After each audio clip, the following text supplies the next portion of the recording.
Result: congratulations, Miss Bennett. Your permanent residence permit for Finland has been approved.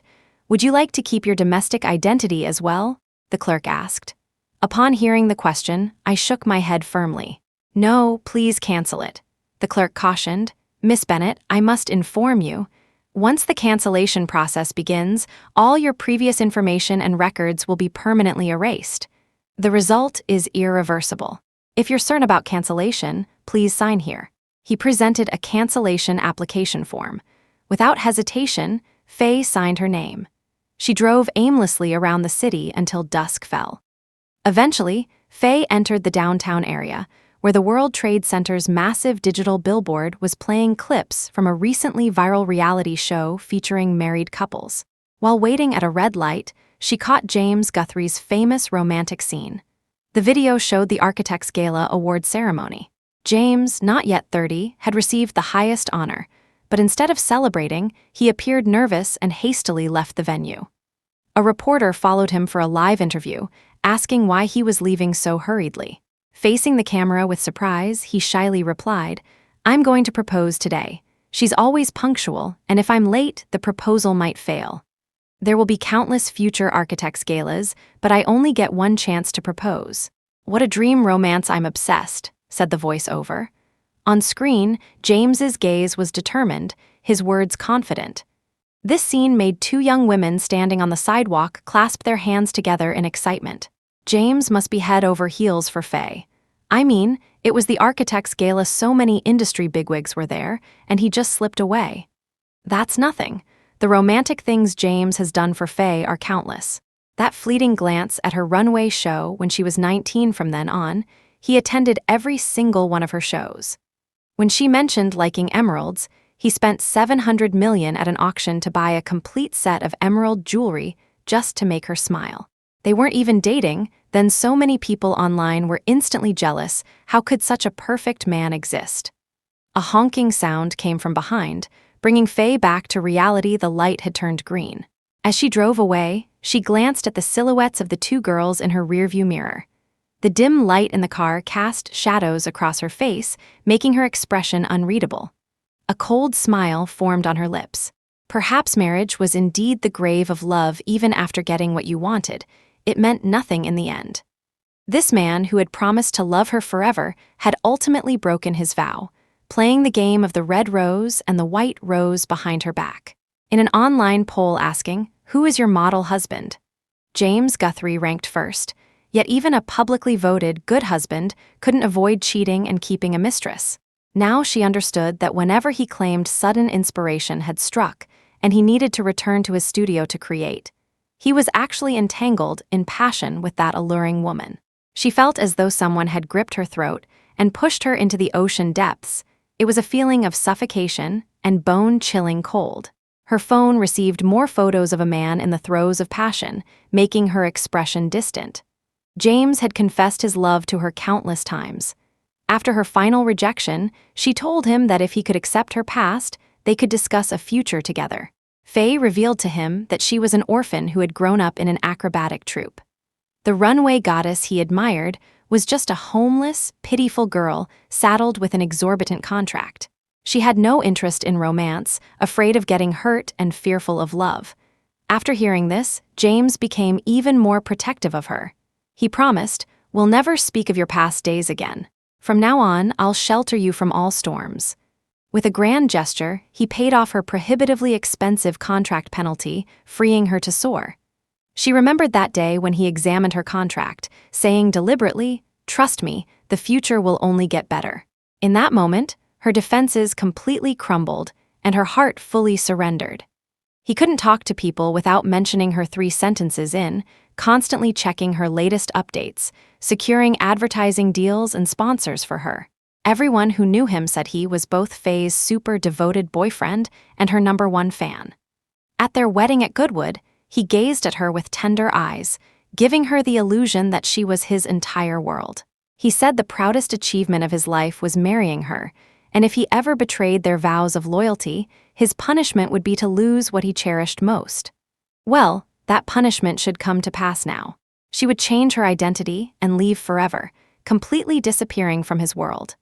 Her eyes rimmed with red as she drove to the television studio to record the day's reality show. As soon as she arrived backstage, Faye was tightly embraced by James. "I called you, but you didn't answer. I told you I'd drive you here tonight. Why didn't you listen? Are you trying to worry your husband to death?" As he spoke, he looked down at her, noticing her pale face and red-rimmed eyes. His heart ached with concern. Frowning, he gently cupped her face. "Tell me, has someone been bullying you? I'll make them pay." She casually moved his hand away and calmly replied, "No, just wind tears. I had the window down while driving." Hearing her explanation, James's furrowed brow gradually relaxed. His eyes were full of affection as he gently arranged the loose strands of hair at her temples, like a man deeply in love. But she had come to recognize a harsh reality: this man had divided his heart in two, with two women living in it. After they finished with hair and makeup in the dressing room, she received photos from Lily. An open Louis Vuitton suitcase filled with empty condom boxes. "I didn't realize we'd used so many. Oh, forgot to mention the important part, he doesn't use condoms anymore. Our baby will be absolutely gorgeous." She lowered her head to conceal the emotions surging within her, but the hand holding the phone trembled uncontrollably. Faye turned off the screen, feeling as if her neural pathways had been forcibly severed, leaving her suffocating. With effort, she shifted her gaze toward him. James, seeming to sense her attention, responded with a familiar smile, a smile that once brought her comfort, but now felt incredibly ironic. Their marriage was nothing but a rotten apple, eaten from within by worms, maintaining only a glossy exterior. She had long been strangled by the vines of betrayal. In the observation room, there weren't many camera shots dedicated to the observing guests. She glanced sideways at James and noticed him sneaking peeks at his phone, his finger constantly scrolling up and down. Her eyes burned red. That woman must have sent more provocative photos. She silently observed his subtle movements, casually flipping her hair to hide her moist eyes. By the time recording finished, it was already 1 a.m. James quickly walked over to her, his expression anxious. "Honey, I suddenly got inspired. Sorry, I can't accompany you home. I need to go to the office." He helped Faye gather her thick hair, then held her tightly against his chest. "Honey, I hate being apart from you. I need you to understand. Be careful on your way home." Faye's eyes trembled slightly. He lied to her now with such practiced ease. Once, this man who had pursued her despite countless rejections had looked at her with tear-filled eyes and said, "In this life, I recognize only you as my love. I want no one but you." This man who had vowed to stay by her side now claimed he couldn't bear to part from her, while in reality he was rushing off to another woman. Before she could speak, James's phone buzzed. He released her, glanced at the message, and hurriedly drove away. She stood frozen in the night breeze, watching his car until it disappeared from view. Only then did she murmur, "I will never forgive you."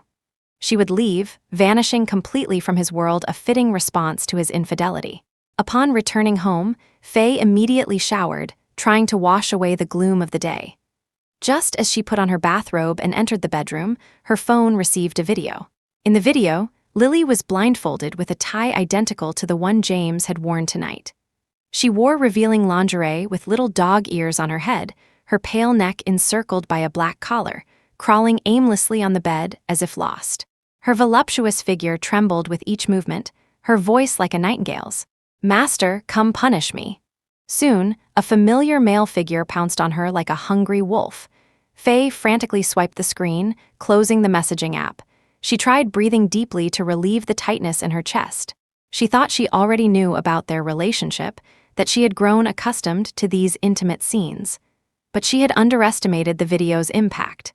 It felt as though her very core had been submerged in seawater, a salty coldness rapidly spreading throughout her body. She couldn't sleep, sitting silently on the bed until dawn. Her phone began vibrating again as Lily sent another message. "His stamina is incredible. My waist nearly broke last night. I heard your birthday is coming up. I have a surprise for you. I'll send you the location. Be there at 3 p.m. sharp." Faye's grip on the phone tightened, as if trying to crush it. When James returned home, he found Faye sitting by the bed with bloodshot eyes, her phone smashed on the floor. His heart sank as he quickly knelt at her feet, his tone cautious. "Darling, what's wrong? Your eyes are so red, and your hands and feet are ice cold. He took her hands in his, rubbing them gently. Faye finally snapped back to reality. She tried to force a smile, but found it impossible. She lowered her head to avoid his gaze, her voice hoarse. I watched a horror movie and couldn't sleep all night. James embraced her sympathetically. Don't watch those anymore. You nearly scared me to death. Just as she was about to reply, a phone call came through. Mr. Guthrie, the venue setup you ordered is complete. His face flashed with panic. You've got the wrong number. Seeing her expression unchanged, James realized she hadn't heard the caller's words and sighed in relief. Feigning annoyance, he said, My phone number seems to have been leaked. I keep getting strange calls. She coldly watched his act, managing a slight smile. Honey, you didn't sleep well last night. Let the driver take you for a spa treatment today. Faye just looked at him blankly without responding. The man took her silence as agreement. Seeing her gather her things to leave, James eagerly drove away as well. She looked at the car tracker's final location, a luxury hotel in Hillcrest. It matched exactly the location Lily had sent her. Suddenly everything made sense. Her eyes grew cold. James had lied to her again. This was originally where James planned to celebrate her birthday, but a few days ago he suddenly changed his story. Honey, a young couple wants to propose there and contacted me. He seems to really love that girl and wants to give her the perfect proposal. But if you don't agree, I won't let them have it. Yet there was no young couple. This was all to give the venue to Lily. He had calculated that her soft heart wouldn't disappoint lovers in the throes of romance. Faye's heart ached with disappointment in this man. He had lied to her again. She scoffed. How many more secrets was he keeping? At 3 p.m., Lily sent another message right on time. Take the panoramic elevator from the top floor. You'll see an amazing view. I tried it for you. It's gorgeous. From the panoramic elevator, Faye's view was filled with a sea of flowers. Romantic pink, passionate red, pure white, elegant blue. A path of roses stretched out, reaching about 10 feet high. In the center of the venue was a three-dimensional heart made of roses, with Lily's name. As the elevator gradually descended, she saw a figure in a snow-white wedding dress walking from the flower path toward the center of the venue. That silhouette was unmistakably Lily. Faye's eyes involuntarily fixed on the scene as Lily sent another message. It was designed for you, but one tear from me and it became his proposal venue for me. Take the hint and get out of the way. You're pushing 30, always demanding attention. How impolite. Your last name is Bennett. I'll call you Aging Bennett from now on. Lily started live streaming the romantic proposal scene, immediately attracting many onlookers. Dressed in an elaborate wedding gown, Lily appeared on camera, sharing her joy at being proposed to. The comments section filled with congratulations and envy for such a fairytale romance. Lily held a bouquet, her waist encircled by a large hand. The hand's owner wasn't on camera, but the scar on the thumb instantly revealed to Faye that it was James. It was ironic that this scar was from when he'd peeled fruit for her once, and now it became evidence of James's betrayal. Faye's tears fell uncontrollably. Her husband was now proposing to another woman. Where did that leave her a discarded wife? Soon comments started asking, this design looks like Miss Bennett's style. Is it her work? That's right, it's his work, Lily replied sweetly on the live stream. Wow, how can I hire her? Didn't Miss Bennett say she would only design venues for her wife in this lifetime? A look of triumph flashed in Lily's eyes. All you need is a husband who loves you enough. Lily turned toward the hotel, her smile meaningful. She asked sweetly, Darling, am I the most beautiful bride-to-be? Am I the one you love most? Though the man wasn't on camera, Faye heard his indulgent laugh. Lily is the most beautiful. Today is the day I'm proposing to you. Who else would I love? But Lily wasn't satisfied with this ambiguous answer and pressed James for a clear response. All right, I'll say it, he conceded. The woman I love most is Lily Sherman. All other women are just passing through. Lily glanced toward the hotel tower, her eyes full of malice. Her lips moved, silently mouthing to the camera, he's mine. The livestream viewers thought Lily was simply showing off her love, but Faye clearly understood Lily was declaring ownership to her. As his bedmate, she could easily recognize that these words came from his heart. Collapsing onto a lobby sofa, tears blurred her vision. Her spine felt as if ice shards had penetrated it, leaving her completely shattered. For some reason, Faye dialed James's number. the call didn't connect. She stubbornly tried several more times, listening to the busy tone. She laughed bitterly. The man who once professed his love for her now called her a passerby. In the past, never mind a phone call if she merely said she wanted to see him, he would immediately drop his work and rush to her. Now she could only say that people's hearts change easily. She had lost all hope in him. All her resentment and love-hate dissolved in this moment. She felt fortunate to be leaving soon. She never wanted to see James Guthrie again. Faye rose to leave but felt a sharp pain in her abdomen. Warm blood trickled down her thigh. Her vision darkened, and the last thing she heard was someone shouting, "Help, someone collapsed. You're showing signs of threatened miscarriage, but fortunately the baby is safe." During pregnancy, avoid extreme emotional fluctuations. Faye recalled the doctor's instructions, her eyes filled with bewilderment. Life had played a cruel joke on her. That night, she returned home to find messages from James. "Honey, I was too busy to answer your calls today. Can't make it home tonight, too much work." She knew these were all James's lies. She should have confronted him, but she no longer cared. There were more urgent matters to handle. She contacted a real estate manager to sell all her properties, including the sensational villa James had designed for her, named Love Nest. All the jewelry and luxury items he'd given her were listed on resale platforms. Because the prices were generally below market value, they were quickly snatched up. The photo albums containing their loving memories were fed one by one into a shredder, reduced to dust. She wanted nothing from James. Erasing all traces of their past was her way of saying goodbye. The next day at noon, while checking resale orders on her phone, her bedroom door was suddenly pushed open. James strode toward her, pulling her into his arms. His voice trembled slightly. "Honey, I understand if you're angry about me not answering your calls. You can hit me or scold me, but why are you selling our love nest? I designed that house for you with my own hands. Every detail represents my love for you. Are you selling it because you don't want me anymore? Are you leaving me?" She gently pushed him away, escaping his embrace. She examined his eyes carefully. They were filled with sorrow, like an abandoned puppy.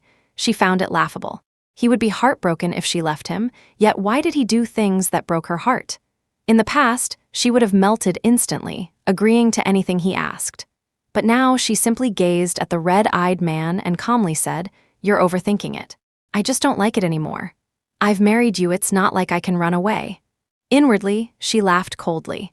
So he knew she might leave him, then why cheat? Was he so well fed at home that even garbage outside looked appetizing? Or did he think his disguise was so perfect he could fool everyone? "Darling, if you love me so much, why not design another house for me?" Currently, she didn't want to alert him to her plans, so she lied that she sold it simply because she didn't like the original design. Hearing this, James indeed stopped fixating on the love nest issue. He solemnly promised, "Honey, I guarantee you'll be completely satisfied with the new villa design." Just the thought of her leaving made him this upset. She was truly curious how he would react when she completely disappeared. She swallowed her disgust and patiently soothed him. Only after hearing her repeatedly promise that she wouldn't leave him did James's anxious heart gradually calm down. But James still felt uneasy. He kept telling himself not to be paranoid. Faye had married him, and they would be happy forever. His job now was to avoid revealing anything suspicious. He had always done well at this, surely nothing would go wrong. He was just being too sensitive. Yes, definitely too sensitive. 2 days later, Faye visited the obstetrics department again to check on the baby's condition. Thankfully, everything was normal.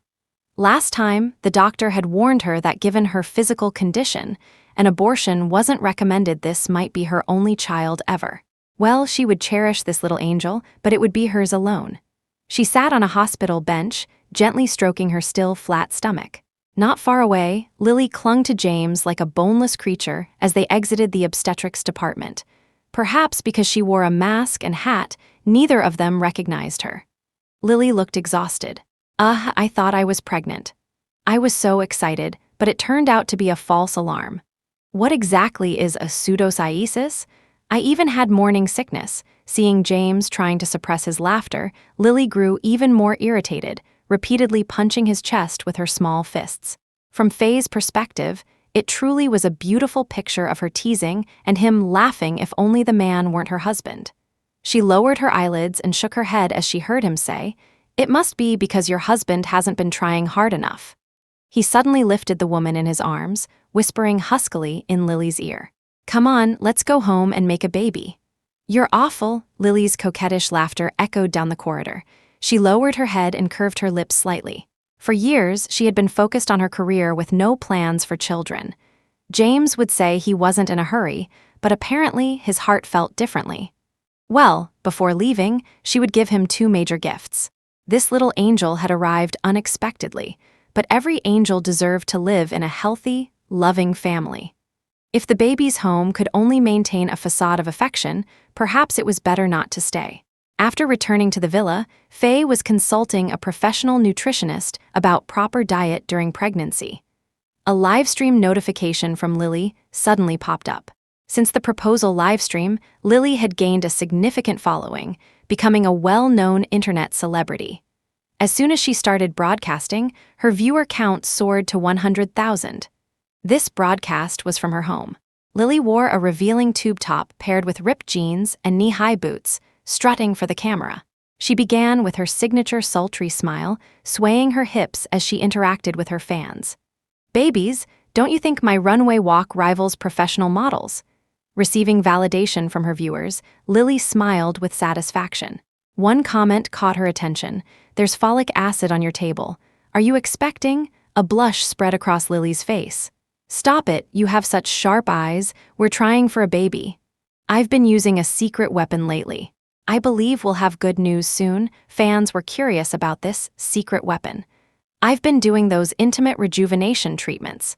Your sister-in-law is domineering and wild. Every time he leaves me with an aching waist and wobbly legs." Fans squealed, joking that this was too explicit for them. "Still badmouthing me, huh?"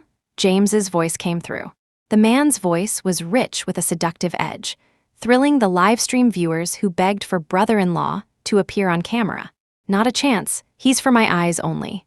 "So possessive, what part of you haven't I seen? Still haven't had enough." The livestream atmosphere grew even more lively, with viewers exclaiming this wasn't a broadcast for children, it was too stimulating. Hearing his teasing, Lily threw him a flirtatious glance and went to playfully hit the man off camera, only to be forcefully pulled into his embrace. James's long, distinctive hands appeared in the frame, exciting viewers who called them God tier. Amid countless praising comments, one stood out. "That hand looks familiar, and the voice sounds familiar too. Can't remember where I've heard it before." This comment was quickly buried under new ones. Lily was led out of the camera frame, but their suggestive intermingled sounds remained audible. The man's sexy, deep breathing, "Baby, wearing a thong? You're playing with fire." Viewers went wild, screaming that there was nothing family members couldn't see. When Faye saw Lily again, her eyes were seductive, her lips red and moist, everything was obvious. Lily panted teasingly, "Babies, I'm ending the stream for today. Your brother-in-law is consumed by desire." Faye watched the entire live stream with a blank expression, recording it for evidence. These scenes now seemed like minor skirmishes to her, barely causing a ripple in her heart. 3 hours later, Lily sent new photos. A pair of man's large hands held a woman's snow-white, round toes, applying bright red nail polish. Visually, it was indeed pleasing to the eye. "Hubby says my feet look best with red. The extreme contrast of pure white and red is artistic. Every time I tease him with my toes, he can't resist. Old Lady Bennett, hubby told me your toes are deformed from high heels. He has zero desire for them. Did you know?" He has a serious foot fetish. After reading Lily's messages, Faye momentarily thought this woman was ignorant and pitiful. She gripped her phone tightly, her knuckles turning white, refusing to let go. Perhaps Lily thought this display of intimacy would cause Faye pain and distress. She admitted it worked initially, but beyond the grief came clarity. Each of Lily's provocations refreshed her understanding of James. She had thought he was merely distracted by a wild flower, but now she saw she had never truly known this man's essence. Love is pure, it encompasses acceptance and understanding, not using a loved one's pain as flirtatious fodder with another woman. These deformed feet had won her runway glory. They were never meant to be tools to please men. She wasn't a woman who existed to satisfy a man's fetishes. "James, you're far worse than I imagined." After watching Lily's afternoon livestream, she assumed James would make excuses not to come home tonight. Surprisingly, he returned before 9. Perhaps guided by male intuition, he had subconsciously refused Lily's invitation to stay over. He'd been spending too little time with Faye lately. He smiled shyly, holding a bouquet of her favorite sunflowers, easily embracing the tall woman. The moment their eyes met, Faye seemed transported back in time, seeing the 19-year-old boy who treasured her above all else. During James's courtship years, she had rejected the roses he sent multiple times. Then one day, he surprised her with sunflowers. She had been stunned. She never cared for expensive, showy roses, preferring those sun-seeking, vibrant flowers full of wildness and life. He had said, "I noticed. Among all the bouquets backstage, your gaze lingered a few seconds longer on the sunflowers. When I look around, I see only you. The meaning of sunflowers matches my intentions." Her heart had been touched by a man who noticed such a small detail, and she accepted his flowers for the first time. She still remembered his sigh of relief, his mumbled words. "I knew you weren't rejecting me because you disliked me. I just wasn't giving you the right flowers." His tongue-twisting self-talk had made her laugh, but that pure-hearted boy was long gone. As she pressed against his chest, she smelled the familiar citrus fragrance, a fresh, slightly tangy scent from her usual Nile garden perfume. Her pupils trembled, a mocking smile forming on her lips. If not for Lily, she might never have discovered this man's betrayal. Due to her pregnancy, she hadn't been wearing perfume. This scent could only have come from another woman. He hid it well. After spending half a day with Lily, his body carried no other scents, indicating he had given Lily her same perfume. Let it be, then. If he was trying so hard to cover up, she would play along with this charade of marital bliss. Faye calmly announced, "I'm pregnant." James's eyes lit up with excitement. "Really? Honey?" His smile broadened as he suddenly jumped up, all his usual poise gone. Like an enthusiastic boy, he was completely immersed in the joy of first-time fatherhood. His excitement and joy seemed genuine. He would likely be a good father who loved children. Yet this same man had also been trying to create life with another woman. Soon, he would likely have other children. She lifted her eyelids slightly to conceal the sourness in her heart. Relying on her understanding of James's character, she produced 2 pre-prepared documents, divorce papers and a custody waiver. Faye turned directly to the signature page, gazing at him lovingly. "Darling, I've spotted 2 promising new brands with great potential. Will you help me acquire them?" In this moment of joy, he naturally didn't suspect her ulterior motives and resolutely signed his name on both documents. "Honey, that's nothing. Even if you wanted the stars from the sky, your husband would buy them for you. For your birthday, I'm planning to buy you a small island." While speaking enthusiastically, his phone rang persistently. Seeing the caller ID, he frowned and hung up. The caller seemed determined, redialing repeatedly. Having achieved her goal, she no longer needed to maintain the charade with James, pretending to be joyful, expecting parents. In fact, she felt somewhat relieved when Lily called otherwise. She wasn't sure how to continue the act.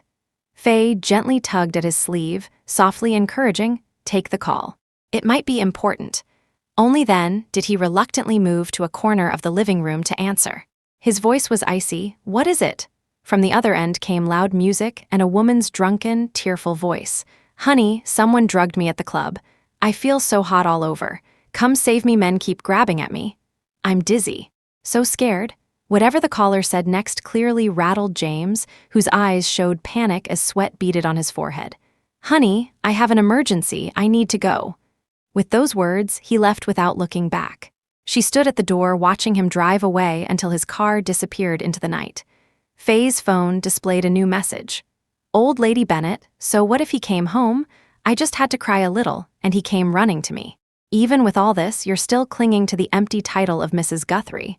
What's the point? Seeing your fans still shipping you too makes me laugh so hard. If I were you, I'd be too ashamed to show my face." Faye turned off her phone. Her eyes were hidden in the darkness, her emotions unreadable. James didn't return all night, nor did he show any signs of coming back in the following days. In the past, she would have called immediately, concerned about what had happened, but now she did nothing and he didn't seem to notice her unusual behavior. She curved her lips mockingly. Lily would keep her updated on James's situation anyway. No need for her to call. He probably had a beauty in his arms and had lost all track of time. It would end soon. She unconsciously fingered her wedding ring. She had one last thing to do. She sent James a message. "James, come with me to Goodwood one more time." Returning to this fairytale town where she and James had held their wedding felt right. Their marriage had begun here, it should end here too.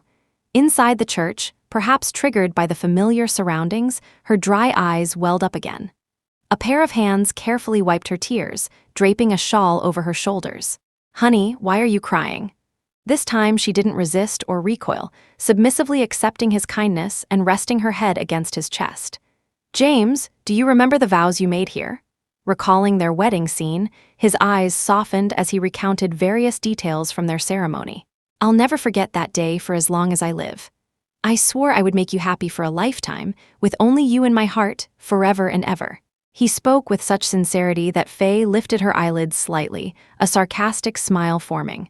"And if you didn't keep that promise?" After a moment of silence, he answered quietly, "I would lose what I love most. Don't worry, honey, that day will never come. I love only you. I wouldn't even look twice at another woman." Listening to his confident declarations, she felt nothing. Men's words were as unreliable as a devil's promises, yet he spoke as if it were absolute truth. Though he had wounded her deeply, none of life's hardships or misfortunes compared to the pain he had inflicted, she remained unmoved. Their fingers intertwined as they walked along a country lane, enjoying this rare, peaceful moment. James's phone buzzed, shattering the brief tranquility. Irritated, he opened the notification and saw photos from Lily. His breathing quickened. Simultaneously, she received a message from Lily. "Want a bet? One photo from me, and he'll leave immediately." Turning off her phone, she clearly sensed his attention had shifted. She smiled warmly, understanding. "Something you need to handle?" James hesitated, then shook his head. Something inside told him he shouldn't leave Faye right now. She provided him with an excuse. "Is it a new document from the company? Go back to the hotel and deal with it. I'll just wander around. Remember to pick me up later." James felt uneasy. He didn't want to go, instinctively feeling that if he left, she would disappear. But her eyes were full of tenderness as she caressed her still flat stomach, easing his anxiety. He thought to himself just a little while wouldn't matter. Faye was carrying his child. Where could she go? As he prepared to leave, she called after him, "Don't forget the path we took to get here." He turned back, smiling. "How could I forget my little direction-challenged wife?" Watching him walk away, she smiled tragically, tears flooding down. Did he truly remember the path they took at 19? Moments later, a man approached her. "Miss Bennett, all your domestic information has been cancelled. Here are your new identity documents. Faye Bennett no longer exists in this world. You can board the ship to Finland at the harbor." Her phone screen lit up again with another message from Lily. "Old Lady Bennett, I just sent a photo of myself in underwear, and hubby abandoned you to come find me at the hotel. How is my charm just so irresistible? Take the hint and exit our happy life already." This wasn't Lily's first provocation, but it was the first time Faye replied. "Congratulations, you got what you wanted." She looked up at the man before her and handed him the phone. "Please mail this phone and let her back to the mainland. Make sure James Guthrie signs for it personally." She had never been a woman who allowed herself to be bullied. Lily would pay for the humiliation and pain she had caused, and James would face the consequences. She and the baby would leave him forever. Today was their farewell. She would make him eternally regret trading a moment's pleasure for losing his wife and child. Having given all her instructions, she boarded the ferry. On deck, as she removed her ruby wedding ring, she suddenly recalled Lily's words about how the extreme contrast of red and white was art. She curved her lips slightly. Perhaps James's preferences had never changed, but that was no longer her concern. The ferry passed through the narrow strait, no longer in shadow but flooded with sunlight. In the hotel room, James gripped Lily's chin, contemplating whether to replace this disobedient woman. With a dark expression, he stared at Lily. "Didn't I tell you not to contact me in Norway?" Seeing his demeanor, Lily showed no fear. She shrugged her shoulders, causing the loose bathrobe to fall to the floor. Revealing a red sexy bikini underneath, she moved his hand to her voluptuous chest, pressing her body against his. Her voice was tender, I'm sorry, I just missed you so much. Just this once, forgive me, it won't happen again. Looking up and seeing his eyes darkening, Lily teasingly licked the man's bobbing Adam's apple, successfully being carried to the large bed. Everything proceeded naturally. With James's muffled groan, he finished his passionate entanglement with Lily. For some reason, he felt an inexplicable panic. Checking the time, he showered quickly and prepared to leave. He had already delayed for over an hour. Faye must be waiting anxiously. Thinking of Faye now carrying their child, his heart softened completely, bringing an involuntary smile to his lips. Lately, he'd been so busy entertaining Lily that he'd somewhat neglected his wife. Pregnant women were said to be especially sensitive. He didn't want to upset her. For the upcoming period, he planned to devote himself entirely to touring Norway with her. After all, Lily was merely a diversion. How could she compare to his wife? Seeing his eagerness, Lily knew he was going to find Faye. She raised her slender white legs, wrapping them around his body. "Hubby, don't go. I'm all alone in Norway, a complete stranger here. You're all I have. Stay with me, please." But seeing the man's dark eyes and gradually furrowing brow, Lily wisely closed her mouth, obediently kissed his cheek, and reluctantly let him leave. When James drove back, he couldn't find Faye anywhere. He assumed she was angry, playing hide and seek to punish him. Smiling, he texted her, "Honey, I'm sorry I'm late. It's okay to be upset, but don't hide where I can't find you. Your husband is worried." But the sent message received no response, and his calls went unanswered. He finally began to panic. He started calling her name where they had parted, but only the lonely wind answered him. A thought struck him like lightning: she had left, abandoning him.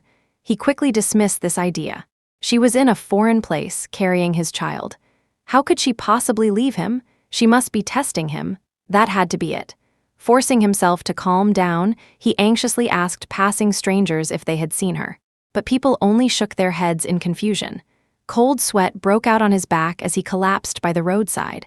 His mouth twisted into a smile worse than crying. "Faye, please stop scaring me. Your husband admits he was wrong. Beat me, punish me, anything, but don't torture me like this." Suddenly, a message from Faye arrived. "I went back to the mainland first." Seeing this, James finally relaxed. Faye had just returned home in a huff. She hadn't abandoned him. He had indeed gone too far this time. He needed to return immediately to comfort her. James took the earliest flight back. As soon as he landed, he rushed home. But there was still no sign of Faye. He asked the housekeeper, "Has my wife returned?" "No, sir." The housekeeper seemed confused. "Mr. Guthrie, hasn't Mrs. Guthrie been with you all along?" He irritably waved her away, indicating he understood. Had Faye still not calmed down? He loosened his tie and entered the bedroom, intending to call her friends to discover her whereabouts. But a casual glance made his phone drop to the floor. Was Faye's room always like this? No, something was wrong. Where were the jewelry and accessories he'd given her? Why was the walk-in closet so empty? He accidentally knocked over a photo album, but when it fell open, it was empty. Where had all their photos gone? That uneasy thought returned with greater intensity. With a grave expression, he called his secretary. "Within 1 hour, I want a complete record of my wife's movements for the past month. Investigate where she's been, any unusual activity, everything." After hanging up, he pinched the bridge of his nose, deep in thought. Where had he slipped up? He had been so careful. Could Faye really have discovered his affair? His suspicions were soon confirmed when the television began playing their joint reality show. The camera captured Faye's moist eyes as she looked at him. He tried to remember what he had been doing at that moment. His pupils shook violently. He had been exchanging suggestive messages with Lily, even spending that night with her. The more he recalled, the clearer the details became. That day when she first arrived at the recording studio, her eyes were already red. James slumped onto the carpet in disbelief. How could this happen? Had she already discovered something suspicious then?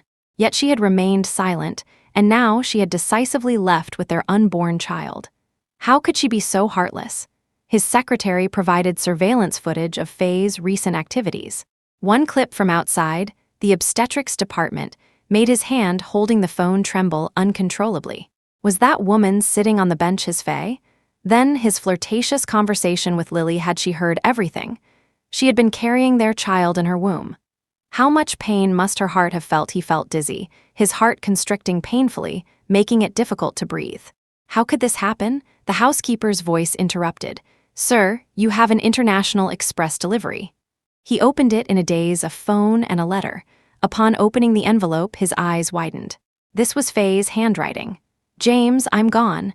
The phone's messages contain the answers you seek. There's a gift for you in the bedside drawer. Following the letter's instructions, he opened the drawer. The contents struck him like a thunderbolt. His usually refined face contorted with shock. How could she divorce him and surrender custody of their child? Faye's phone buzzed, and seeing the familiar avatar, his vision darkened again. Lily had sent more taunting messages. Old Lady Bennet, have you no shame? You said you'd give me what I wanted. Why are you still clinging to my husband? Do I need to call him away from you before you'll admit defeat? His fingers trembled as he scrolled through the screen. The phone contained nothing but explicit, lustful videos and Lily's provocations. The earliest message appeared 2 months ago. He stared at Lily's messages in disbelief, a bloodthirsty smile spreading across his refined face. So it was you behind all this. Lily, how dare you? Meanwhile, Faye's scheduled divorce announcement was punctually published on social media. It essentially stated that she and James had separated due to external factors, and she would retire from public life, never to return. It immediately became a trending topic.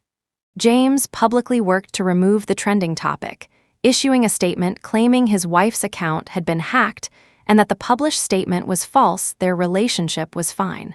Privately, he was using every means to locate Faye. But no matter how hard he searched, she seemed to have vanished into thin air. His people could only trace her disappearance to Norway, with no record of her boarding a flight. In this vast world, finding her was like searching for a needle in a haystack. The thought of her decisive departure crushed James's heart. He drowned his sorrows in alcohol at home, numbing his nerves with liquor. This way, he wouldn't constantly think about her abandoning him, and his heart wouldn't ache so terribly. James became irritable and quick-tempered, completely losing his former refined demeanor. The household staff walked on eggshells, fearful of inadvertently angering him. While drinking himself into a stupor, his phone buzzed with a message from Lily. Hubby, would you like me in a sailor outfit? He curved his lips in a cold smile, his eyes filled with murderous intent. Busy as he was, he had almost forgotten the main culprit, but it wasn't too late. Lily opened her door, but instead of passionate lovemaking, she was seized by the throat. Only when her face turned purple and she nearly suffocated did the large hand finally release her. Her pupils trembled as she coughed violently, unable to comprehend what had provoked the man. When she tried using her usual seductive tricks on James, he pushed her away, knocking her to the floor. Lily's face filled with panic, but she still forced a pleasing smile. Darling, what's wrong? James's gaze was dark and vicious as he approached her step by step, his voice chilling her to the bone. What's wrong? When I agreed to this arrangement, I told you that being a kept woman requires a kept woman's attitude. How dare you send those things to her? Every word James squeezed through his teeth sounded like he wanted to devour her alive. Lily's face paled, her usual arrogance completely gone. She realized her secret behind-the-scenes manipulations had been exposed. But she could only continue feigning ignorance, crawling to the man's feet, trying to garner a hint of affection. Hubby, I don't know what you're talking about. Don't be like this, you're scaring me. He knelt on one knee, pulled out Faye's phone, and found their conversation history. His tone was ice cold. Perhaps you remember these. Lily's pupils contracted. She hadn't expected Faye's phone to end up in James's hands, exposing everything she had done. Now she was truly afraid, even her teeth chattering. She remembered James's words: if she wanted to be with him, she had to remain discreetly in the background. That had been her initial intention, but as he repeatedly made exceptions for her, doing so many romantic things, the love and tenderness in his eyes made her fall completely. She truly fell in love with the man before her. That's why she used these underhanded tactics to drive Faye away, leading to her repeated provocations. She clutched at his pants leg, crying pitifully, James, I just loved you too much. I only wanted you to belong to me alone. Love is selfish, is that so wrong? James remained unmoved, increasingly disgusted by the woman before him. He coldly observed the alluring woman, uttering contemptuous words. You, Worthy of loving me? I only want Faye's love. From beginning to end, we were just a transaction. Lily, you overstepped. She listened in shock, her nose stinging and eyes swelling. Glaring at him with reddened eyes, she demanded, "Is my love cheap? How am I unworthy of loving you?" He raised an eyebrow, mocking her. "Because from the moment you approached me at that banquet, spilling wine all over me, I knew exactly what kind of woman you were. A pretty face with no brains. It was always a transaction of money for sex. I indulged you because you seemed obedient. I never expected you to be both stupid and vicious, driving away my Faye. You forced her to leave, pregnant with my child." He gripped her chin, his eyes burning with hatred. "I warned you never to touch my family. Why did you cross my bottom line?" Lily clutched his collar tightly. "Because I love you, I was jealous that she could effortlessly win your heart." She sobbed. "Love requires tactics. I only did what any woman crazy in love would do. It was you who repeatedly abandoned Faye for me, you who proposed to me, giving me hope. If not for your repeated indulgence, your tenderness and care making me believe you loved me too, how would I have done those things? I just wanted to be with you officially. What's wrong with that?" At this point, Lily seemed to have gone mad, screaming hysterically. He caressed the delicate skin of her neck, repulsed enough to strangle her. "You disgust me. Since you can't understand human language, maybe a mental hospital will cure you."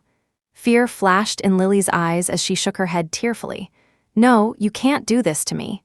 I might already be carrying your child." Yes, after so many nights of passion without protection, she might already be pregnant. James raised an eyebrow, stood up and scoffed. "Child, what fantasy are you living in? While you were getting those beauty treatments, I arranged for you to receive birth control injections. Why else would I not use protection? Did you really think I wanted children with you? I felt sorry for you and played along with your baby talk. I can't believe you took it seriously." Now Lily truly collapsed. So in James's eyes, she was just a plaything to be toyed with at will. "What are you still doing at the door? Take her away to the mental hospital." James instructed the bodyguards waiting outside, his eyes full of dark viciousness. Receiving their boss's orders, the guards quickly moved, dragging Lily from the ground. Lily screamed in terror, desperately clinging to the doorframe. "No, James, you can't do this to me." But the man who had shared her bed showed none of his former tenderness. Now he resembled a demon from hell, seemingly wishing for her immediate death. She couldn't accept it. She had no place whatsoever in his heart, and she hated his ruthlessness. With bulging eyes, she screamed, "James, you betrayed Faye's true love, and you betrayed my true love. You're destined never to be loved in this life." James gave her one final look of disgust, instructing the bodyguard, "Knock her out. I don't want to hear her speak anymore."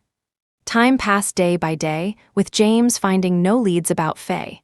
Negative news about him appeared online. Fans who followed Lily were also shipping him with Faye, and something felt increasingly wrong. It seemed both brother-in-laws were the same person, especially when a fan recorded the segment of Lily's proposal livestream showing the man's hand details identical to James's. Combined with Faye's recent statement, netizens quickly uncovered the truth, confirming James as the ultimate scumbag. He suddenly found himself in a whirlpool of public opinion, subjected to widespread condemnation. Despite his repeated denials and attempts to suppress the news, the public showed no signs of letting him off. Having smelled a viral story, many internet celebrities and paparazzi treated him like a cash cow, camping outside his compound for live streams. Now everyone, young and old, knew about him. After staking out for weeks without seeing Faye, they concluded the divorce was real. Fed up, he simply shut himself in. James's carefully cultivated, good man, image collapsed overnight.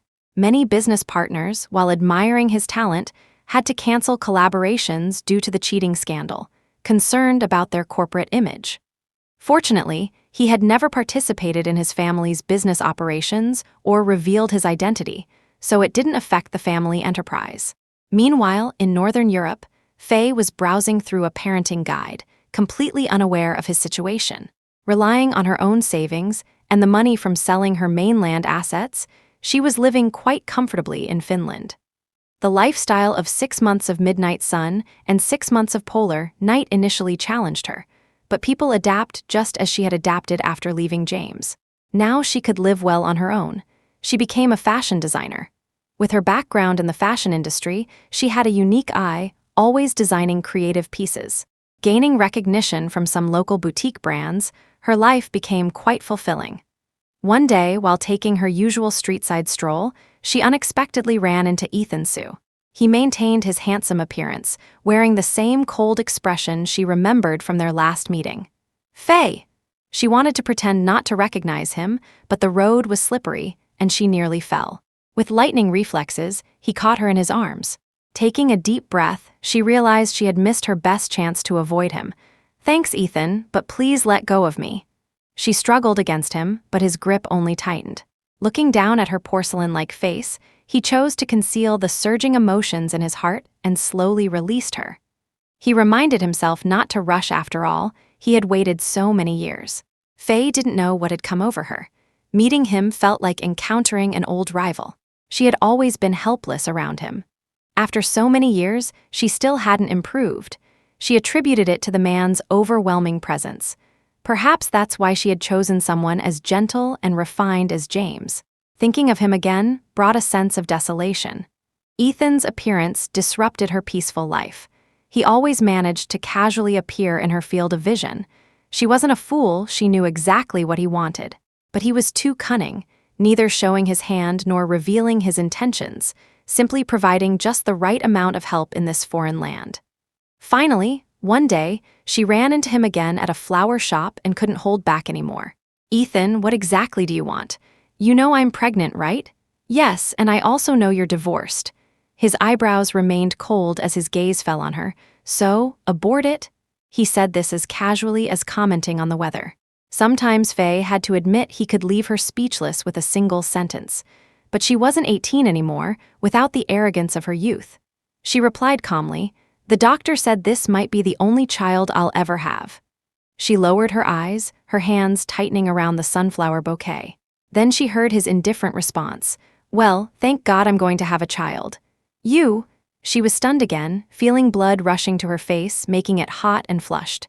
"You're so confident I haven't agreed to anything." The corner of his mouth lifted in a playful smile. "The outcome will be the same. I advise you to stop struggling early." Faye wasn't sure if it was her imagination, but Ethan's cold eyes seemed to hold more warmth than before. "Why else would I leave my comfortable life back home and request a transfer from headquarters to come here?" Under his intense gaze, she was the first to look away, her heart racing uncontrollably. She wanted to ask where his confidence came from, but ultimately said nothing. Since their meeting at the flower shop, they had cleared the air. Ethan dropped all pretense, buying the villa next to hers and becoming her neighbor. Though he never explicitly stated it, Faye understood intuitively. Sometimes it wasn't about what a man said, but what he did. In the following days, he accompanied her to prenatal checkups, studied parenting knowledge, and even proactively prepared meals for pregnant women. The obstetricians all assumed he was her husband. She occasionally glimpsed his phone, discovering he was researching postpartum care, which inevitably touched her heart. Still, she dared not take a step forward, afraid he would regret it. The current arrangement felt just right. At 5 in the morning, her alarm clock rang punctually. Drowsy-eyed, she changed clothes and walked to the door. As agreed, Ethan was waiting precisely on time at her doorstep. 2 days earlier, they had arranged to watch whales today. For better viewing, Ethan chartered a small boat. Passing through the harbor into open water, the sea was clear as a mirror. The sea breeze was gentler than expected. As the sun rose and the sea mist dispersed, the water sparkled with dancing light. They arrived at a whale gathering spot. The whales' tails swayed as they swam gently around the boat. Watching a whale and its calf swimming so freely softened her heart. She couldn't help exclaiming, "I feel like I've wasted the first decades of my life." Faye turned to look at Ethan, only to realize he had been silently watching her all along. She joked, "Actually, when you invited me, I didn't want to come at all." Getting up so early, with the sea so cold, what a suffering. But seeing it in person created a wondrous feeling inside her. Ethan's face remained impassive, though his eyes visibly softened. Life itself has no meaning. Living in the present is what matters. She curved her lips. Yes, living in the present was what mattered. She knew Ethan was hinting at her, suggesting she forget past unpleasantness. People must move forward. She hadn't thought of James for a long time. When she first arrived in Finland, she still kept tabs on some mainland news. She had seen her own divorce announcement on social media, quickly clarified by James. Though the reason for the divorce wasn't explicitly stated, the truth couldn't be hidden. James's affair was soon exposed. The scandal significantly impacted his career. This privileged man found paparazzi live-streaming outside his door, losing face completely. He became a recluse, with rumors suggesting he had developed depression and moved abroad. Initially, fans who had shipped Lily were disgusted like they'd swallowed dead flies. After a video emerged of her at the obstetrics department claiming she would bear James's child, netizens cursed her as a knowing mistress, a despicable woman. Yet she never responded, seemingly vanishing completely from the internet.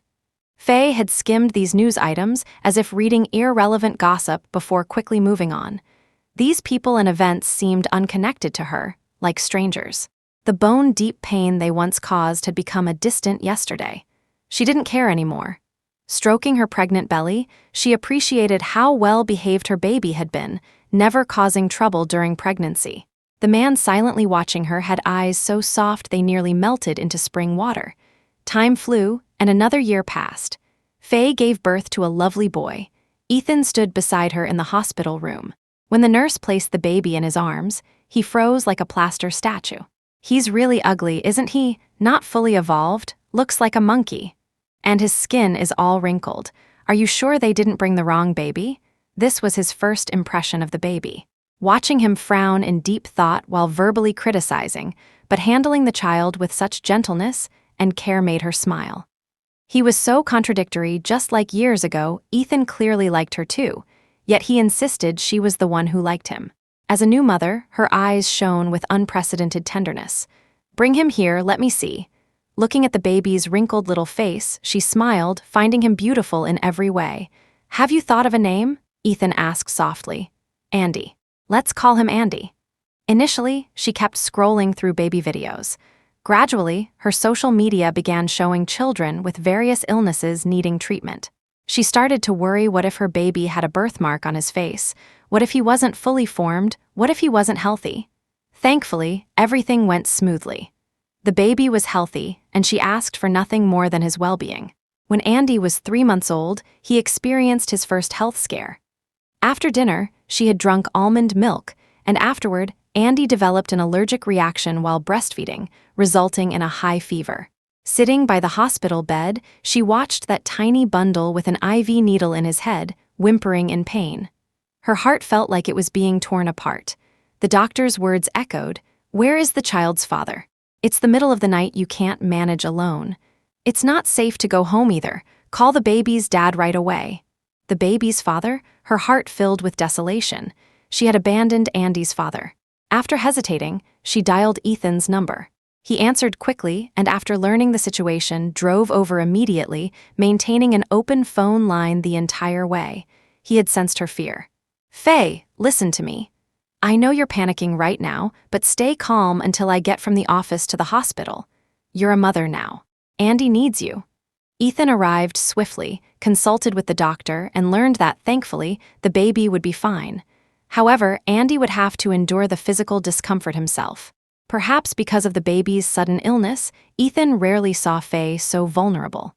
In his mind, she had always been proud, confident, and brave. Seeing her red-rimmed eyes and constant tears, her exhausted appearance, his heart ached. He took the initiative to sit beside her, letting her head rest on his shoulder. Not knowing how to comfort her, he simply allowed her to release her emotions. "Don't cry anymore. This isn't your fault." Her voice was hoarse. "I'm an orphan, as you know. More than anyone, I wanted Andy to have a complete family, but I never imagined I couldn't even guarantee his health. I regret it so much. I'm not fit to be a mother." "Calm down. This is just an accident," Ethan frowned, his voice growing stern. "Growing up, all sorts of accidents happen. If you can't handle this, where's the courage you had to give birth to him alone? You're just an ordinary woman. Don't burden yourself so heavily. Nurturing life alone is already remarkable. Try leaning on me, okay?" Ethan forced Faye to look into his eyes, emphasizing each word. "You will be a good mother. Trust me, I will always be with you and Andy." He tenderly wiped the tears from the corners of her eyes. "Be good now, get some sleep. You'll need energy to care for this energetic little guy tomorrow." He used a gentle voice to soothe the crying Andy. Under his protection, Faye gradually emerged from her emotional breakdown, finding stability as if she had found an anchor. Exhausted, she drifted to sleep as Ethan kept vigil over mother and son all night. By noon the next day, Andy's fever had completely subsided. Ethan drove them home, sitting on the couch and continuing to advise her. "Next time something happens, contact me immediately." Noting the bloodshot eyes beneath his words, she felt guilty and lowered her head. The man suddenly fell silent.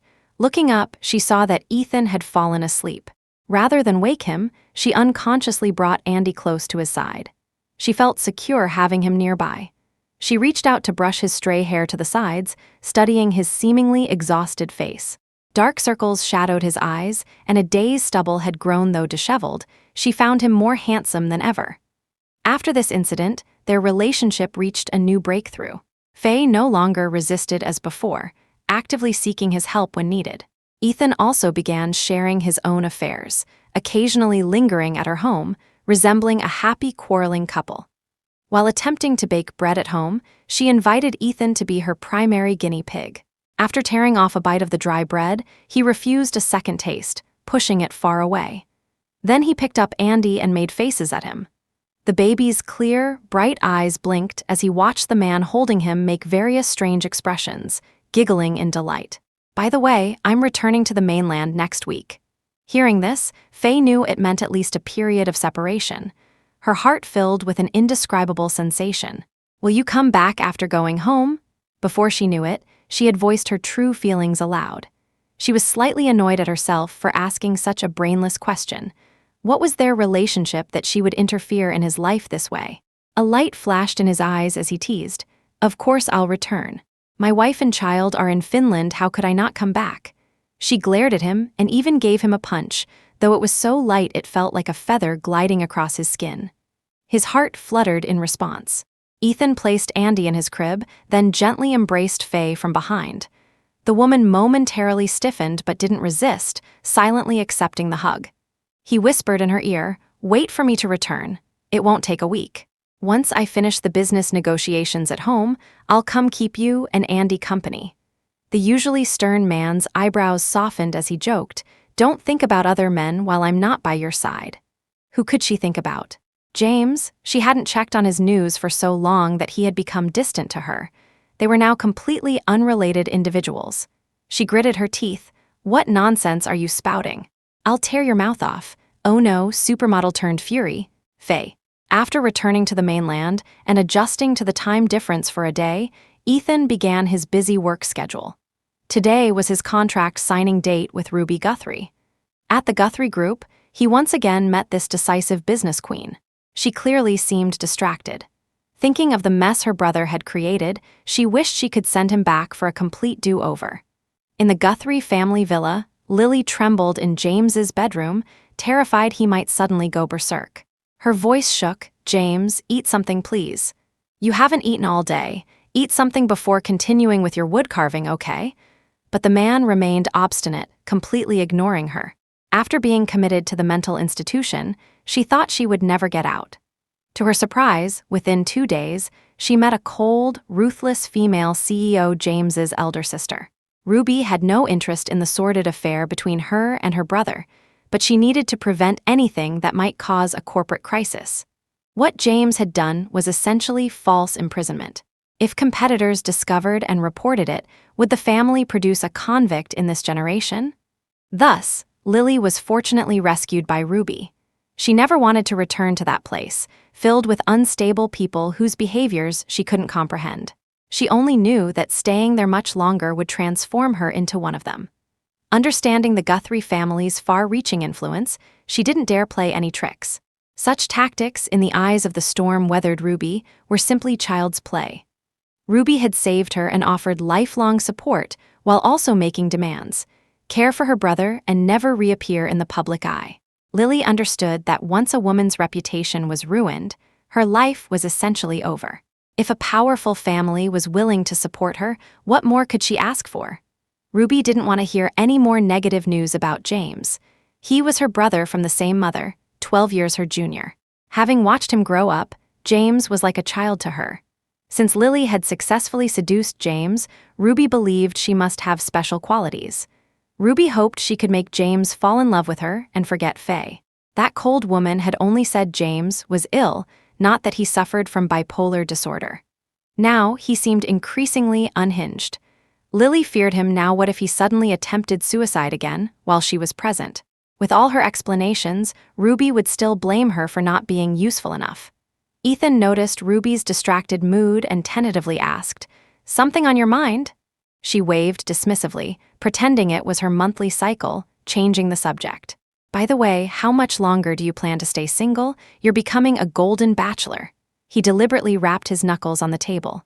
"Stop right there. I might be leaving bachelorhood soon." Ruby teased, "Didn't you say you'd only ever love your first love? Now you've moved on after all." Tusk. Ethan's eyebrows twitched slightly. Seeing his expression, she exclaimed, "Don't tell me you're reconciling with your first love." A male third party succeeding, Ethan frowned. Women's gossip truly knew no age limits. "But you really were pitiful back then. Suddenly dragged to Africa by your grandfather for training, completely out of contact. The girl thought you'd used and abandoned her. By the time she married, you reappeared. How could one word, miserable, encapsulate it? Your eyes lost their light like a walking corpse." He didn't want to hear her teasing anymore and deliberately changed the subject. "What about James? Haven't heard news of him in ages." At the mention of James, the woman's upturned lips pressed into a straight line. "Going crazy at home. Since Faye left, he's been through public backlash and become increasingly unstable." Ethan lowered his eyes, a dark gleam crossing them. He curved his lips slightly. If only James had known the consequences, why do it in the first place? He felt no pity for this old acquaintance. Having already lost Faye once, he would never give anyone another chance. Ruby continued, "His whole life has been smooth sailing. I suppose this incident hit him too hard. But who can he blame? If I were his wife, I'd have torn him apart." Faye was ultimately too dignified. Through chatting with Ruby, Ethan learned that James had developed bipolar disorder, alternating between depression and irritability. Given James's current state, he absolutely couldn't be seen publicly. He was essentially a wreck. Occasional wrist-cutting suicide attempts, constant demands to find Faye overseas who would dare let him go out alone in his mental state. The buzzing vibration of a phone interrupted. Ruby answered, her face turning ashen. She gritted her teeth. "How were you watching him? How did James jump from the second floor?" Ethan's eyes darkened, but he said nothing, taking a sip of tea. This man seemed determined to destroy himself. He sent Faye a message. "News about your ex-husband." Faye quickly replied with a string of quotation marks. He briefly explained the situation. After a moment of silence, Faye responded, "His affairs are none of my concern. A person who doesn't value himself won't be valued by others. Please don't mention him to me again." Ethan indifferently curved his lips. This was for the best. He had only wanted to test Faye's attitude. Seeing her so resolute, James clearly had no chance in this lifetime. He owed James nothing. They had a passing acquaintance, which was why he hadn't taken extreme measures back then, stepping in to steal a love. But now it was different. James had lost Faye by his own actions, so Ethan wouldn't feel guilty seizing this one opportunity. He was merely defending his only love.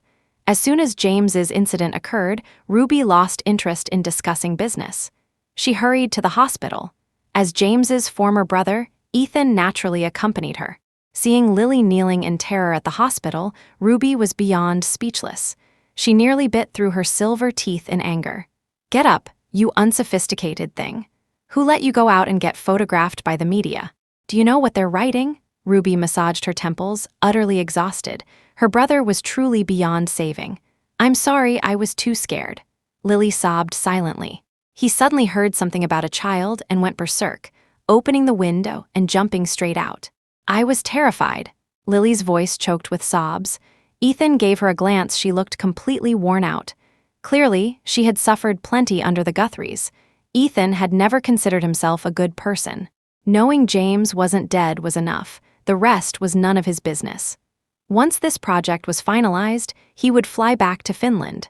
Having been apart from Faye for just days, he was already impatient to see her. But unexpectedly, he was delayed for over 2 months before returning to Finland. Faye brought the baby to meet him, giving him a genuine feeling of family. Noticing her struggling to hold Andy, he took the baby from her arms, playfully lifting him high, making Andy giggle happily. "Stop teasing him, he's almost laughing himself silly," Faye chided, lightly tapping his shoulder. They exchanged smiles, creating a heartwarming picture with the baby.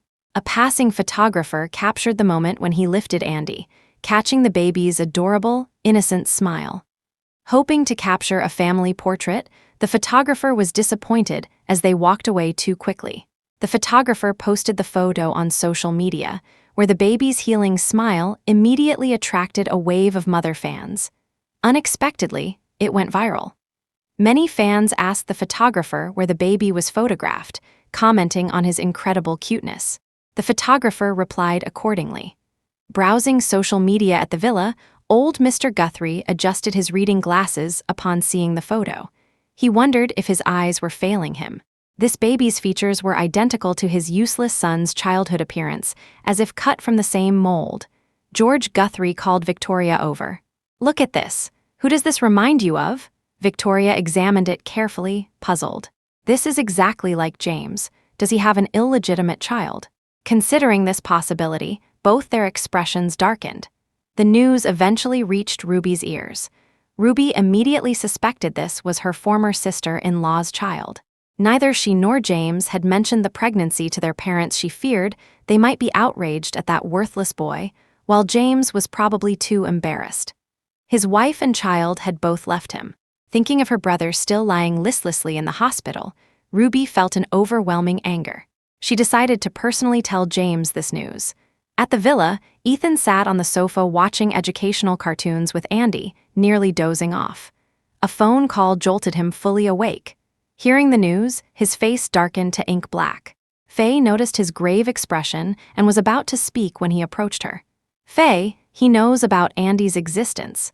A photographer captured Andy's photo at the airport. Your location probably can't be kept secret anymore." Her eyelashes trembled. Sensing Faye's anxiety, he pulled her into his embrace, gently patting her back. "It's okay, I'm here. He's injured and hospitalized now, probably can't even leave." Ethan casually downplayed James's injuries. He had inquired the jump had resulted in multiple fractures and a ruptured kidney. A cold light flashed in his eyes. If James truly came, he wouldn't fear him. He only worried she might waver. From the current situation, James clearly couldn't come. Further exertion might cost him his life. Faye remained silent. She enjoyed her current peaceful life and hadn't thought of James for a very long time. If they met again, what could happen? She had nothing to say to him. Everything that needed saying had been said the day she left. She would never cross paths with him again in this life. She lay in bed, soothing Andy to sleep. Ethan watched over mother and son, his heart filled with tenderness. In the mainland, the previously listless man lying in his hospital bed suddenly found light in his eyes. But in his current weakened physical state, he couldn't possibly leave the hospital. For Ruby, this was inconsequential. She only wanted him to have a will to live. Since the day Faye left, he had lived in excruciating pain, repeatedly asking himself, didn't she love him too? How could she be so heartless as to abandon him? They had a child together, even with broken bones, tendons still connected them. Holed up at home, he constantly deluded himself. Only by lying in their room, surrounded by familiar scents, could he find momentary peace. It was as if she were still beside him, never having left. But waking brought a more severe breakdown. Under this mental torture, his moods alternated between excitement and depression. He allowed himself to lose control, understanding he was ill. But perhaps illness was good if she knew. Wouldn't she feel sorry for him? What if she returned to find him? The reality was she never contacted him. He existed like a walking corpse, perpetually sinking into his own world. Now, knowing she was in Finland, having given birth to his child, that dying heart revived.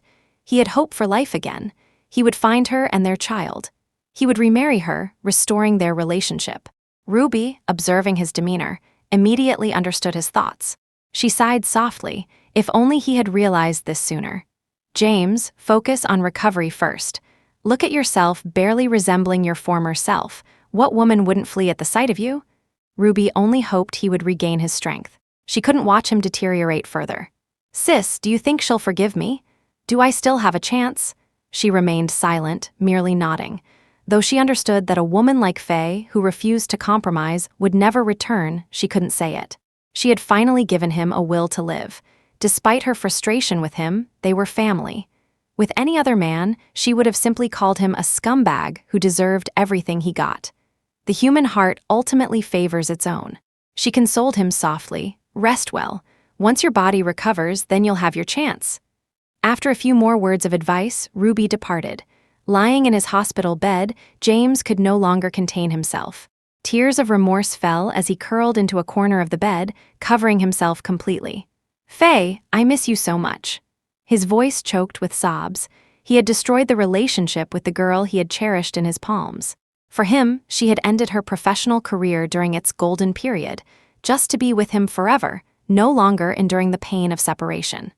Faye had truly valued their relationship, but his momentary interest in Lily had disrupted their entire lives. Lily was bold and uninhibited in bed, always arousing his blood. With her, he experienced something completely different. The feeling of freely playing and dominating. Unlike the careful nurturing with Faye, he was the controller in bed. Moreover, Lily's body was indeed enticing. He enjoyed indulging this little mistress, even proposing to please her. After all, she should understand that from the beginning of their relationship, he had said he only loved his wife. But he was also addicted to the excitement Lily brought him. He simply desired her body, nothing more. He thought he could enjoy the best of both worlds, maintaining balance between home and outside, but he overlooked Lily's greed and Faye's decisiveness. Everything fell apart. His wife disappeared with their unborn child. In a single day, he lost the woman he loved. In the small Finnish town, Faye stared helplessly at her body covered in love marks, silently cursing. Alcohol truly clouds judgment. Just last night, she and Ethan had become intimate. Rubbing her sore waist, she couldn't resist kicking the man who held her in his sleep. Recalling last night, they had enjoyed some wine while admiring the aurora, both becoming somewhat intoxicated. Her mind relaxed as she leaned against Ethan. His Adam's apple bobbed as he tentatively leaned in to kiss her soft lips. Momentarily confused, she didn't resist permitting the kiss. Afterward, the man became increasingly bold, truly unstoppable. The image of him in bed, eyes slightly narrowed like a hunting cheetah, directly gripping the nape of her neck and pinning her beneath him, flashed in her mind. Her cheeks flushed. She intended to rise without acknowledging the man in bed. But Ethan extended his long arm, catching her waist. Enjoy and run? Having just awakened, his voice carried an undeniable desire and hoarseness. Her ears began to burn, her heartbeat intensifying. This rogue, she pushed him away only to be pulled back into his embrace for another kiss. Starting gently, as he sensed her adaptation, Ethan's kisses grew increasingly fierce, irresistible. Their tongues intertwined, their bodies merging once more. Afterward, the man again coaxed her to sleep.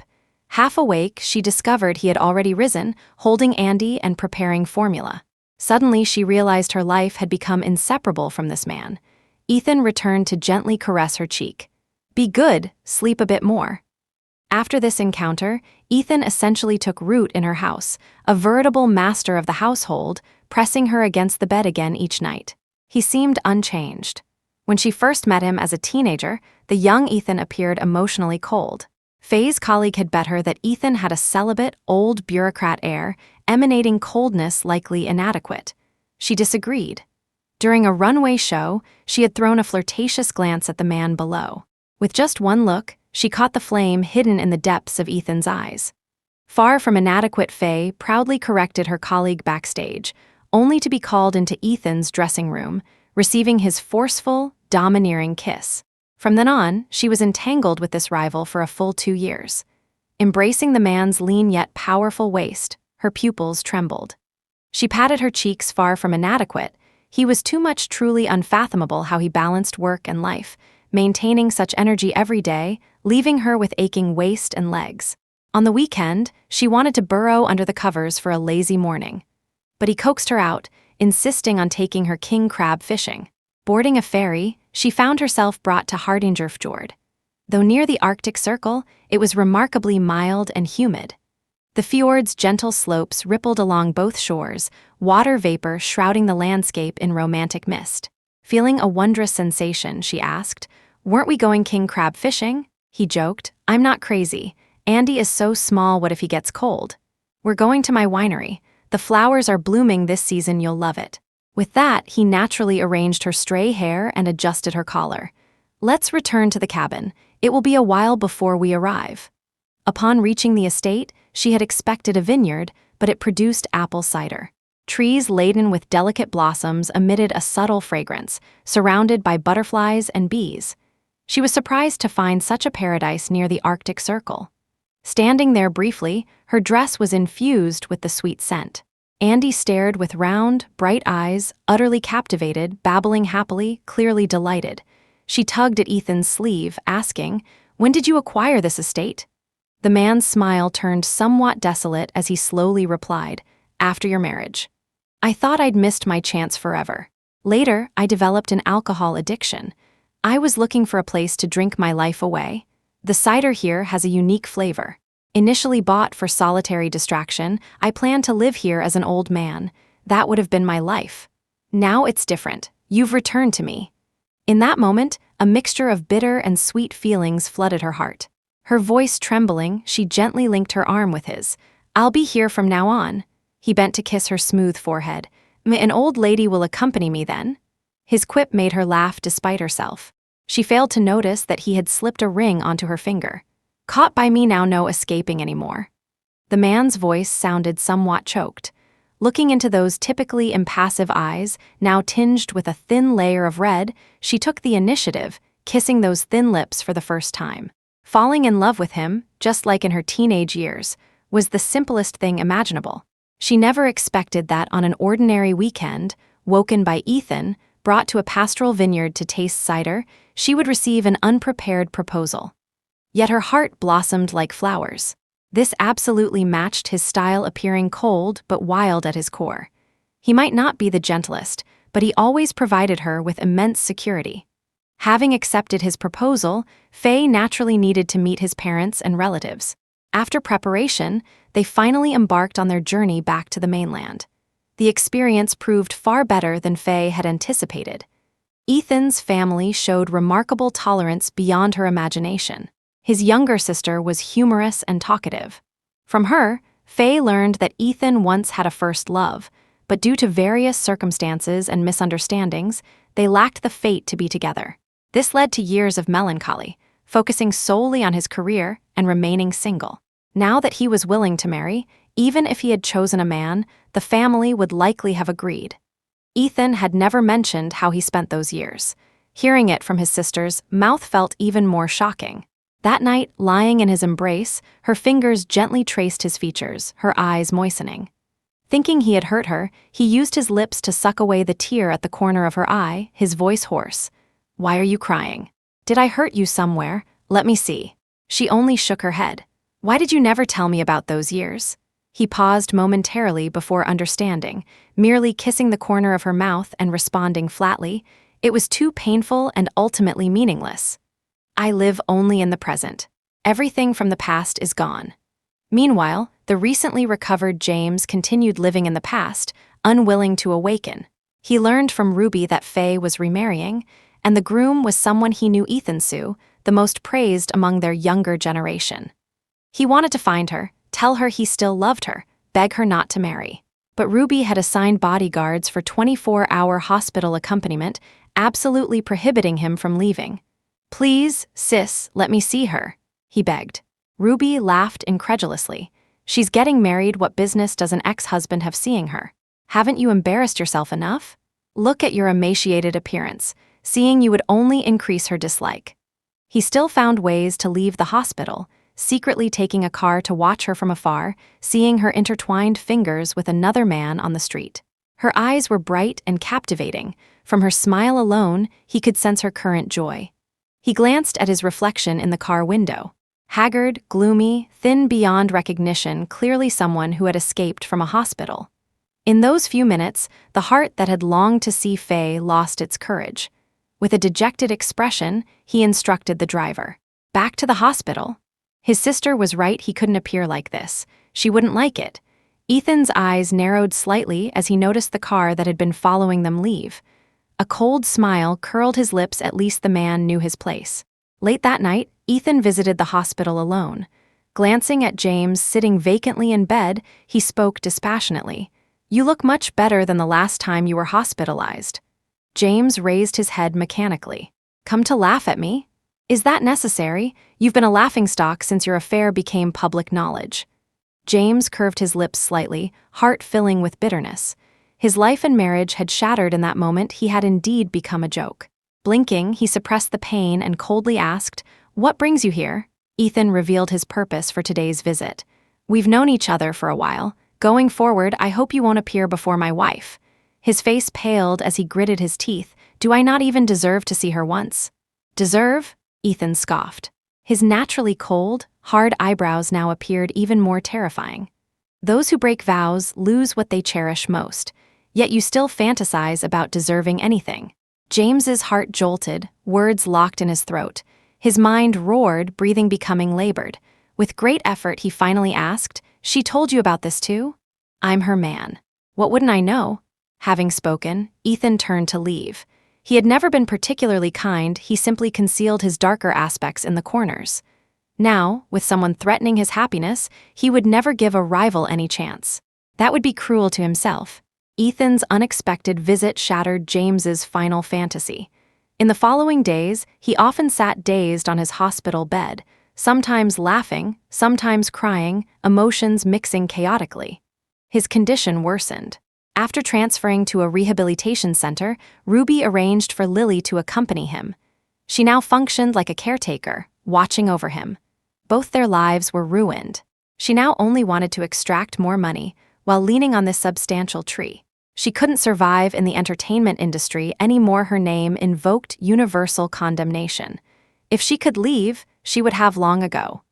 During his moments of unclear consciousness, he would tenderly call her Faye, and she would mechanically respond. One day, at the hallway corner, she secretly overheard Ruby discussing with the Guthrie parents on the phone. From what she gathered, Mrs. Guthrie had suggested that perhaps marriage and a child might improve James's condition.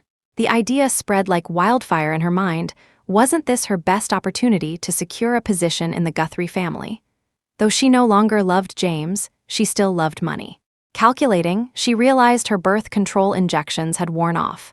The next time he became confused and mistook her for Faye, she drugged him and they became intimate. Soon, she experienced pregnancy symptoms. She confronted Ruby with the truth. Ruby only responded with sarcasm, "You really are something." Ultimately, Ruby's task was fulfilling her parents' wishes. Given her brother's current state, which decent girl would be interested? She arranged for Lily and James to register their marriage. Lily continued visiting James, but her treatment had vastly improved. When he was unaware, she would continue impersonating Faye. She told him he was going to be a father. The man's joyful expression reminded her of their former sweet days. When they became intimate again on the hospital bed, Lily's bold teasing made him suddenly realize something was wrong. "You're not Faye. She would never play these games." "Who are you? Tell me who you are." Lily was suddenly gripped by the throat, nearly suffocating. Only Ruby's unexpected visit saved her life. Seeing the two in a state of undress, anyone could immediately understand what had transpired. Ruby promptly slapped Lily. "What's this? Tired of your comfortable life? So desperate for satisfaction? Shall I send you to work as a prostitute?" Lily immediately shook her head in terror, promising never to repeat such behavior. Dramatically, amid this commotion, James regained clarity of mind. Seeing Lily's swollen belly, he recalled the despicable acts he had committed these past days. His heart ached. The next time Lily visited his hospital room, he wearily asked, "What do you really want?" "Money, houses, I can give you everything. This child, I don't want it." He already had a child. What did Lily's offspring mean to him? Unexpectedly, George and Victoria learned of this and adamantly refused, forcing him to keep the child through filial piety. James's wishes were disregarded. Perhaps because he was ruined, his family no longer valued his opinions. All past considerations became smoke and mirrors. he finally submitted, following the family's arrangements. Momentarily, he reverted to his former refined gentleman persona. His attitude toward Lily gradually softened, though his heart grew increasingly desperate. On a clear, sunny day, he leaped from a high building, his body shattering. His will stipulated that all his assets be transferred to Faye and their son.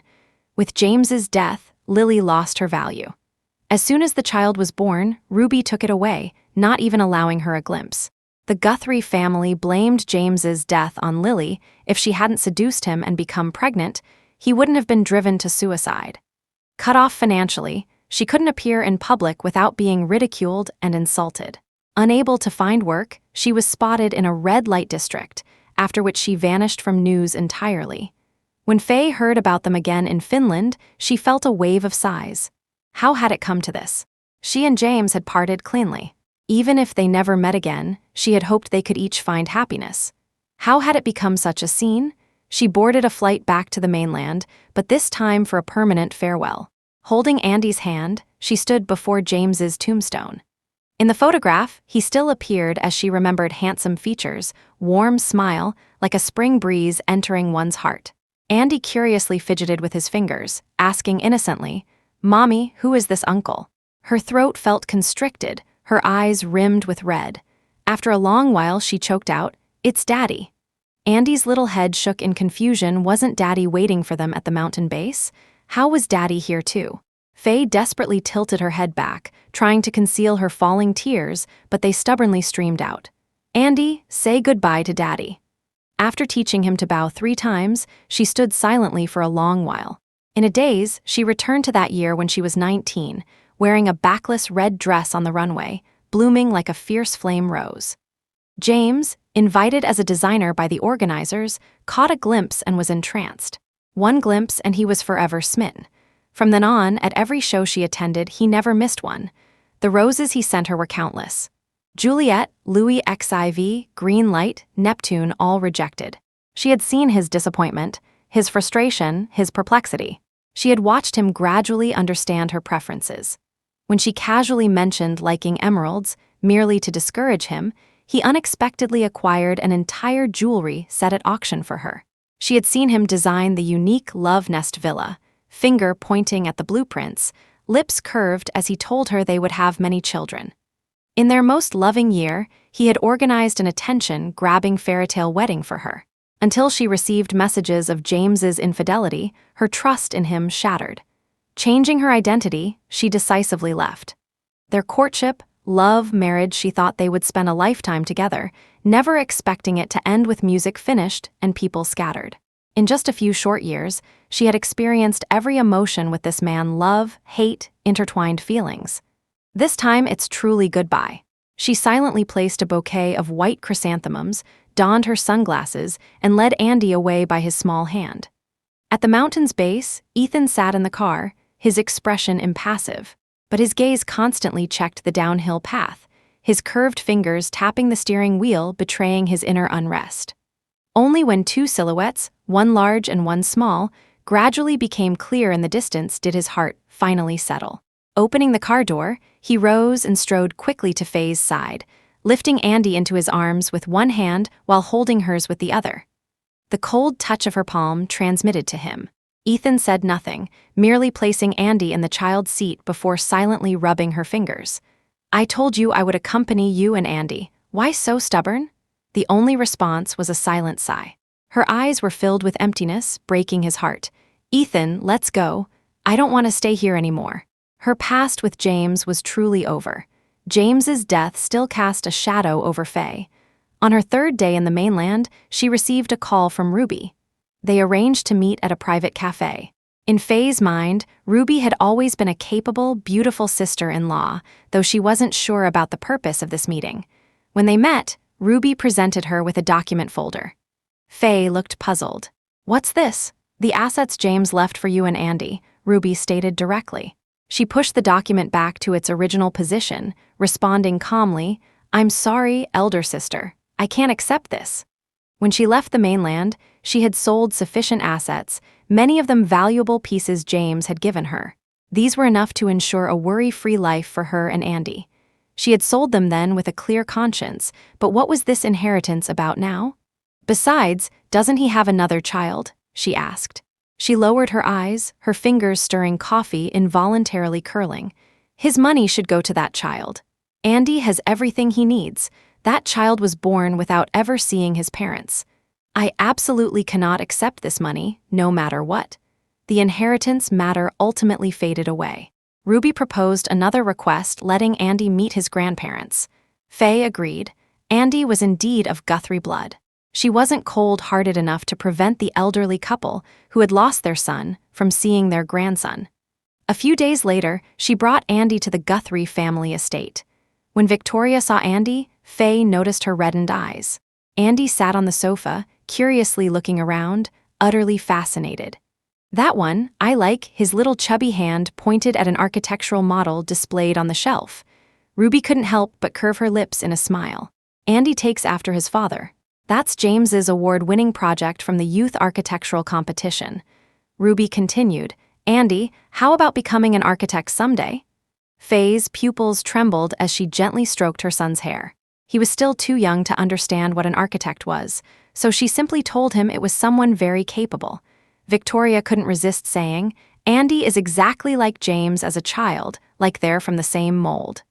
Grandma adores you, Andy giggled delightedly. In the estate, she saw another child still in swaddling clothes. Her heart ached a little. The taste of being born without parents, she had experienced it herself. Her grievances with James had ended with their divorce. She wouldn't redirect anger toward this innocent baby. She just felt this child was unfortunate. Fortunately, he was born into a wealthy family his life would likely be without worry. Having fulfilled her promise to Ruby, she committed to bringing the child to see his grandparents each year. With no more ties in the mainland, Faye boarded the flight back to Finland. This visit had left her feeling listless and drained. Ethan didn't speak of it, but his concern for her health was evident. Finally, when she felt truly unwell, Ethan forced her to go to the hospital. Hearing the doctor's diagnosis, they were both stunned. The doctor simply delivered his usual instructions. Pregnancy at 4.5 weeks. During this period, take care of your body, avoid excessive fatigue. She couldn't process the rest of his words. Only one thought remained in her mind. Pregnant. She turned to look at Ethan. His naturally cold features made him appear calm, though his twitching facial muscles betrayed his excitement. On the way home, he curved his lips, murmuring, "Going to be a father again." He joked. Those parenting guides weren't studied in vain. Thus began his busy life as a devoted dad once more. Faye's heart warmed with tenderness, her emotions no less intense than Ethan's. She had believed she would never have another child.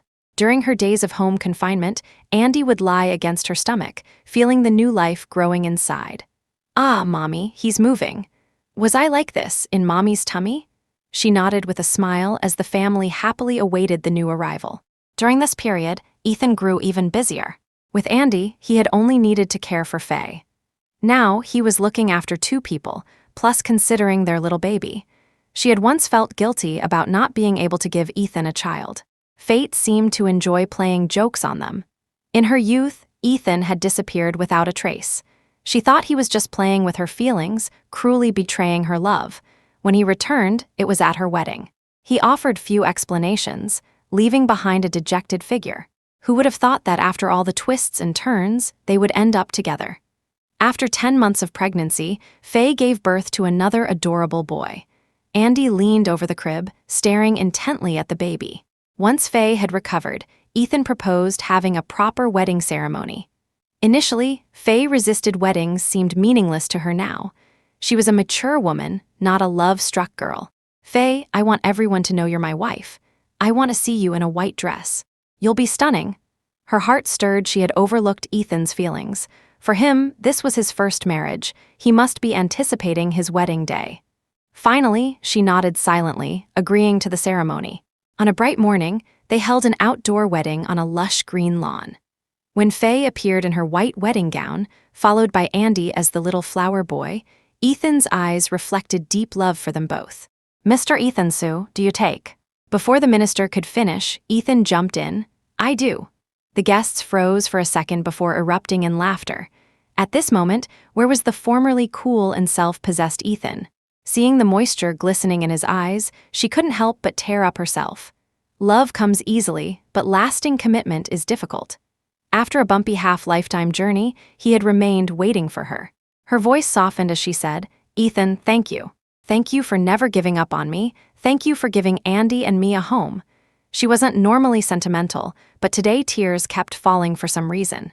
He simply shook his head, gently wiping away her tears with his thumb. "I should be thanking you for giving me this chance. My love, I love you."